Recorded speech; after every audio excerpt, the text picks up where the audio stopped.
मैं professor doctor ओम शंकर हूँ। मैं बनारस हिंदू यूनिवर्सिटी में हृदय रोग विशेषज्ञ हूँ और विभाग अध्यक्ष भी हूँ। गांधी नेचुरोपैथी क्लिनिक क्या है? ऐसा है कि मुझे इन्होंने आज ये अपने नई क्लिनिक की स्थापना पर बुलाया था और मैं भी बड़ा उत्सुक था कि मैं हमेशा जो है एक लकीर के फ़कीर की मैं जो है मॉडर्न मेडिसिन का डॉक्टर हूँ, तो मैं उसी के बारे में सोचूं, ऐसी मेरी अवधारणा नहीं है।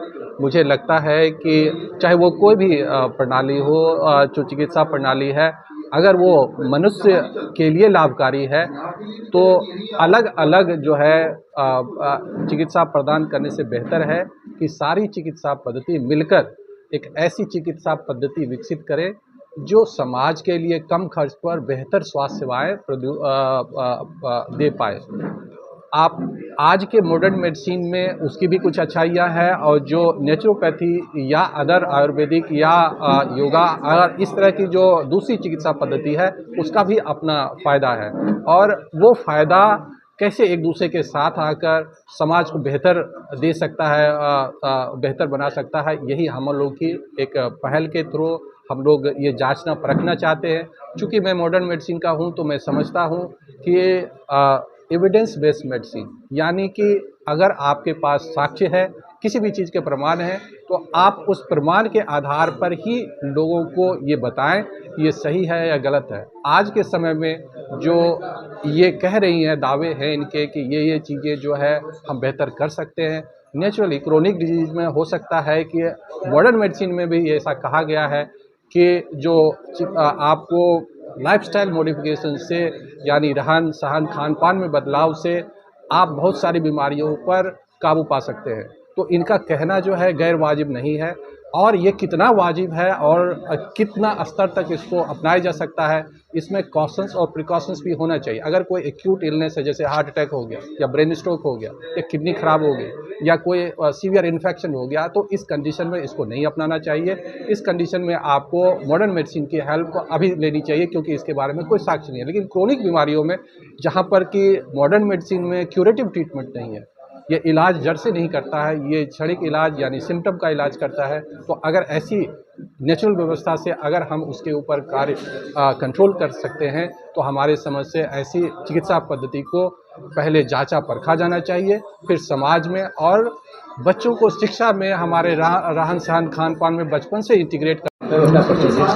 मैं डॉक्टर अनीता नेचुरोपैथ में पिछले कई सालों से प्रैक्टिस करती हूँ। पहले आप लोगों को मैं धन्यवाद भी, बहुत कम समय में आप लोग बहुत एकदम सक्रिय तरीके से आए, इसके लिए आप लोग का बहुत बहुत धन्यवाद। क्या मैम, क्या नया लेके आ रही है? बस कुछ नया नहीं है, जो पुराना था उसी को फिर से जो है मैं एक आयाम देना चाह रही हूँ कि जो हमारा पुराना था, जिस तरह से हम लोग बाजारीकरण में भाग रहे हैं, तो उसको थोड़ा सा कम करने का मेरा प्रयास है। जो जितनी मेरी जितनी मेरी क्षमता है उतना मैं प्रयास करने की पूरी कोशिश कर रही हूँ कि जो भी मेडिसिन है, देखिए किसी भी पद्धति का मैं कोई विरोध नहीं कर रही हूँ, लेकिन जो चीज़ें हैं जितना अगर उससे हम केमिकल से बच जाएं उतना हमारे लिए अच्छा रहेगा।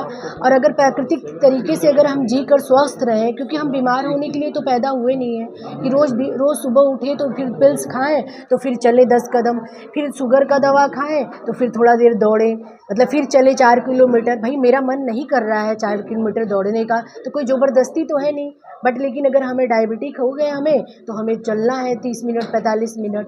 तो पहले भी ऐसा नहीं था कि पहले भी लोग खाते थे, लेकिन जब से चीज़ें बाज़ार का पैकेट बंद चीज़ें ज़्यादा खाने लगे हम लोग, अब पानी के बजाय, नींबू पानी के बजाय या गन्ने के जूस के बजाय हम कोल्ड ड्रिंक ले रहे हैं कि भाई शाहरुख खान सलमान खान पी रहे हैं इसलिए हम पी रहे हैं। तो शाहरुख खान सलमान खान उसका प्रचार कर रहे हैं, उसका उनको एडवर्टाइजमेंट का पैसा मिल रहा है।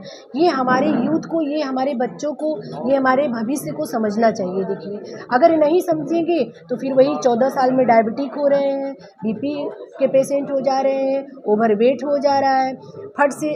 और मैं उन माँओं को भी एक कहना चाहूँगी कि वो अपने बच्चे के टिफ़िन पे बहुत केयर करें, उनको कम से कम 50% अगर रॉ वेजिटेबल्स फ्रूट अगर दे रहे हैं तो उनको और भी चीज़ें देंगी तो वो फिर उसके बाद उसका कम्बिनेशन अच्छा रहेगा तो बच्चे बीमार नहीं पड़ेंगे।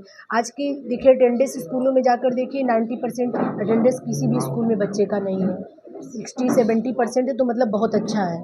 लेकिन इस पे ध्यान देना चाहिए खान पान पे कि मेरे बच्चों को ये नहीं कि जल्दी है या बिक रहा है दुकान पे। क्या तरीका है मैम इतनी सारी बीमारियों को निजात पाने का? आप हमारा खान पान, हमारा रहन सहन, और कुछ नहीं है। हमारा जो खान पान है, हमारा जो रहन सहन है, रात के 10-10 11-11 बजे तक हम जो है मोबाइल देख रहे हैं, टीवी देख रहे हैं, और सुबह हो रहा है तो कब सुबह हो रहा है पता नहीं चल रहा है। उसके बाद कुछ लोग देखते हैं, मैं देखती हूँ बहुत सारे कॉलोनी में कि सुबह वो 4 बजे से लेके 6-7 बजे तक दौड़ते हैं, फिर थोड़ी दूर पर आके 2 कप चाय पी लेंगे, फिर 100 ग्राम जलेबी दही खा लें। क्या मतलब हुआ? फिर उतने ही बराबर हो गया आपका। तो सुबह-सुबह उठिए आप, जो प्राकृतिक से पका हुआ भोजन है उसको आप लीजिए, ठीक है? प्राकृतिक से पका हुआ जो आपका सला सब्ज़ी